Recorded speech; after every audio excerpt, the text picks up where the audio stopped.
Hi and welcome to Weird Writers. Today's video is about character sketches. How do you develop a character once you've answered the 3 basic questions? Which is a prior video, which I'm sure you've seen, and if you haven't, there is a link to it in the description. So once you have those 3 basic questions answered, you will have a character plunked down in a basic situation with a basic... So once you have those 3 questions answered, you will have a character plunked down in a basic situation with a basic path laid out before them. So let's expand upon that in the simplest way. We'll start from there and work backwards. So why are we working backwards? Well, everything that comes before informs what comes after. And that's true even if we don't see what comes before, even if it's relegated to backstory. That's why backstory even exists. Backstory is just knowing who your character is, where and when they come from, that is, the conditions thereof, why they make decisions the way they do. Basically, it's who, what, why, when, where, and how. So what and how basically are answered by your working out the answers to the first 3 questions about your character. Who is more interesting because your character is the sum of their parts, and who can really only be answered when you answer the other questions. Where is an excellent question. What are your character's surroundings like? What are the dynamics of the world around them, and how does it affect them, and to what degree? When? When are they born, and why does that matter? When did the important events of their personal life happen, and why does that matter? Why? Well, okay, that's kind of obvious to move the plot along, duh. But why does it happen in your character's personal universe? Why do things happen to them and around them, and why do they react the way that they do? So these are a ton of big questions, and it can be tricky to break them down. So I'm going to give you an example to help you out. Conrad Belvedere is an inventive. That's a term that I use in my story in place of inventor.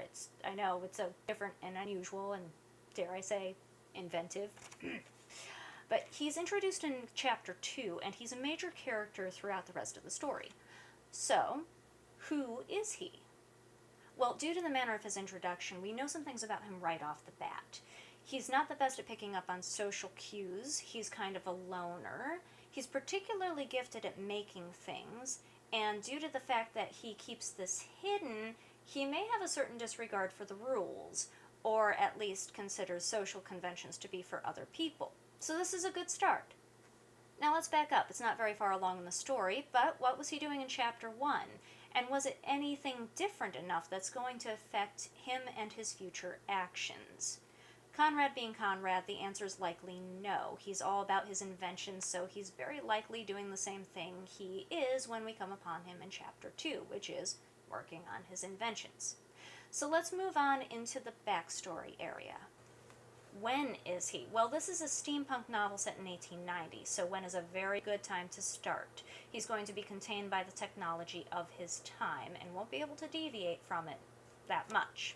He's going to be a grease monkey instead of a code monkey. Being someone who works with his hands a lot, he's probably going to have some decent muscle, but he doesn't go out of his way to exercise, so he'll be more wiry than built up. So now we're off and running, but we need more, so let's move on to where. I've set this in the United States in a dystopian alternate past, in which a cataclysmic event has altered the landscape, forcibly separating the East and the West. Due to the circumstances in which he's introduced in chapter 2, I know Conrad is in the East. So there being a dystopian aspect, materials, things like that, are likely to be harder to find. So how does he get them?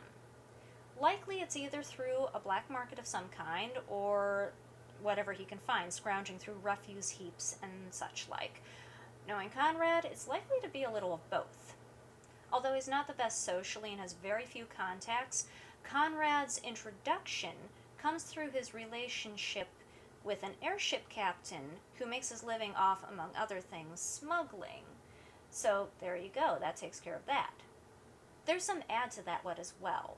The East is run by a government that gets its kicks out of controlling people, and Conrad is smack in the middle of that. Does this perturb him? Not likely. As noted, social conventions are for other people. He knows what he's doing is considered wrong, and he takes cautions accordingly, but past that, he doesn't really consider it at all. Consequences are something far off, like a random passing thought, more for other people than for him. And why does he think like that? So for that, we go further into the land of backstory. Typically, we learn social norms through our parents, then through our interactions with friends and peers, and then perhaps the greater world. So if Conrad doesn't understand social norms, somebody fell down on the job or wasn't there to teach him. Now, if his parents weren't there, he might have turned to friends or peers and managed that way. It makes more sense if he didn't even have that option.